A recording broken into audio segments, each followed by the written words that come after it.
everyone, I'm back again. I'm Dr. Meeta Aaron, fertility consultant from Jiva Fertility Noida.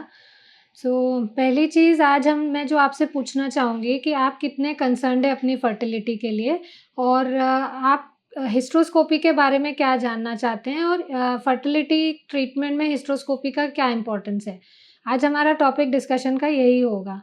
तो पहले तो मैं आपको बताना चाहूँगी हिस्ट्रोस्कोपी है क्या। हिस्ट्रोस्कोपी जो है वो वो एक ऐसा प्रोसीजर है जिसमें एक ट्यूब के द्वारा जिसमें आगे लाइट अटैच्ड होती है और कैमरा अटैच्ड होता है, उसके हेल्प से हम यूट्रस, सर्विक्स और वजाना के अंदर का स्ट्रक्चर हम देख सकते हैं और हम डायग्नोज कर सकते हैं कि अंदर प्रॉब्लम क्या है और उसी समय हम उसको करेक्ट कर सकते हैं। हिस्ट्रोस्कोपी मैं आपको 4 पॉइंट्स में डिस्कस करूँगी, समझाने की कोशिश करूँगी। पहला पॉइंट है क्या पर्पज़ होता है इसका, दूसरा ये प्रोसीजर कैसे किया जाता है और तीसरा है इसमें क्या रिस्क्स होती हैं और रिकवरी कितनी जल्दी होती है। ये 4 पॉइंट्स हैं, इसके थ्रू मैं आपको समझाने की कोशिश करूँगी। तो पहला हम हिस्ट्रोस्कोपी करते क्यों हैं और किन कंडीशंस में इन्हें किया जाता है। तो पहला है कि हम 2 पर्पसेस होते हैं इसको करने के। पहला है डायग्नोसिस, दूसरा है उसका ट्रीटमेंट। अगर कोई हमें प्रॉब्लम दिखती है यूट्रस या सर्विक्स के अंदर तो हम उसी सिटिंग में हम इस करेक्शंस उसका कर सकते हैं प्रॉब्लम का। तो ये 2 पर्पस होते हैं। अब हम इंडिकेशंस जानेंगे कि किन-किन कंडीशंस में ये करा जाता है। तो क्योंकि मैं आज फर्टिलिटी के बारे में बात कर रही हूँ, मेरा ज़्यादा फोकस रहेगा कि हम फर्टिलिटी में या फर्टिलिटी ट्रीटमेंट में जिन कंडीशंस के अंदर हमें हिस्ट्रोस्कोपी करना चाहिए, वो आपको पहले बताती हूँ। तो जब आप फर्टिलिटी ट्रीटमेंट कराते हैं तो बहुत बार आपके डॉक्टर आपको अल्ट्रासाउंड करेंगे और उसमें अल्ट्रासाउंड में कुछ प्रॉब्लम्स उनको यूट्रस के अंदर दिख सकती है, जैसे कि आपकी जो एंडोमेट्रियल लाइनिंग है जिसको हम ऑब्ज़र्व करते हैं, जहाँ पे बच्चा चिपक के ग्रो करता है यूट्रस के अंदर, वो कई बार बहुत पतली होती है, ग्रो नहीं करती है थ्रू आउट द साइकिल। पहला कारण ये होता है जिसमें हम हिस्ट्रोस्कोपी करके पता कर सकते हैं कि यूट्रस में क्या दिक्कत है। कभी-कभी यूट्रस के अंदर कुछ एक्स्ट्रा स्ट्रक्चर्स दिखते हैं, जैसे कि पॉलिप आपने सुना होगा, वो अल्ट्रासाउंड में अगर होते हैं तो उनको भी हमें डायग्नोज़ करने के लिए, उसके अलावा उसको निकालने के लिए भी हिस्ट्रोस्कोपी प्रोसीजर करना पड़ता है। कई बार जब हम फर्टिलिटी ट्रीटमेंट करते हैं, आपका अगर प्रीवियस कोई मिसकैरेज के बाद डीएनसी प्रोसीजर हुआ है या आपको ट्यूबरक्लोसिस की कभी प्रॉब्लम रही हो या फिर आपके बार-बार वजाइना या यूट्रस में इन्फेक्शंस होते हैं, उन कंडीशंस में यूट्रस के अंदर एडहेशंस बोलते हैं, जो सिंपल लैंग्वेज में हम जाले बोलते हैं, वो बन जाते हैं। उनको भी डायग्नोज़ करने के लिए हिस्ट्रोस्कोपी की ज़रूरत पड़ती है।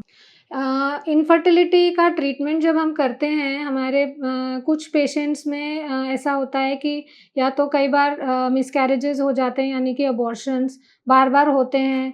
उसके अलावा अगर मान लो हमने फर्टिलिटी ट्रीटमेंट किया है, आईवीएफ किया है, तो आईवीएफ जो है वो सक्सेसफुल नहीं हो पाता है और हमें दोबारा एम्ब्रियो ट्रांसफ़र करना है। तो उससे पहले हमें ये पता करना होता है कि हम अगर कोई प्रोसीजर कर रहे हैं तो हम आगे बढ़ सकते हैं कि नहीं, क्योंकि उसके लिए अगर कोई प्रेगनेंसी है तो उसके लिए बच्चेदानी का ठीक होना बहुत ज़रूरी है। तो ये पहले हम हिस्ट्रोस्कोपी प्रोसीजर करके बच्चेदानी को अंदर से और देखते हैं और अगर कुछ उस समय प्रॉब्लम दिखती है तो उसको हम ट्रीट करते हैं, फिर आगे का ट्रीटमेंट उसके बाद किया जाता है।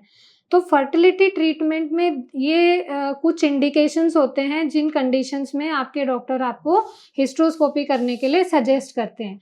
तो ये बहुत सेफ़ प्रोसीजर्स होते हैं, तो इससे परेशान नहीं होना चाहिए कि मुझे अब और फ़र्दर एक प्रोसीजर बता दिया गया है और इससे क्या होगा, इससे बिल्कुल मत डरिए।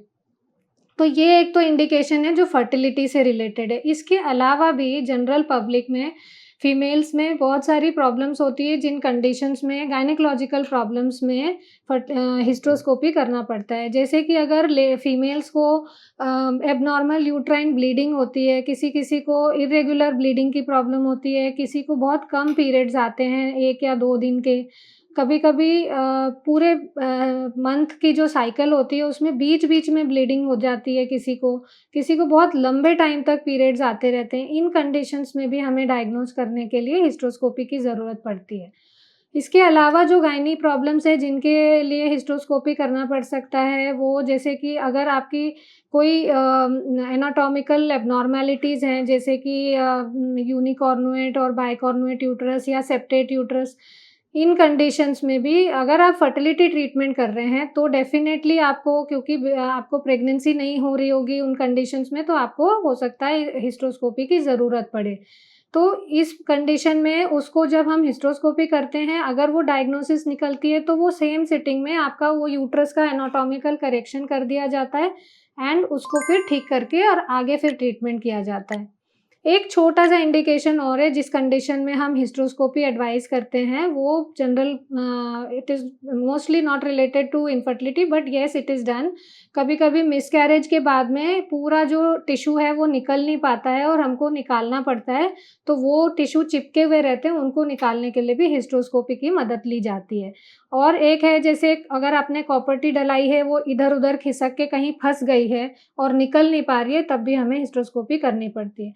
तो ये सारे इंडिकेशंस जो होते हैं, इन कंडीशंस में हिस्ट्रोस्कोपी की रिक्वायरमेंट होती है। Continued in part 2.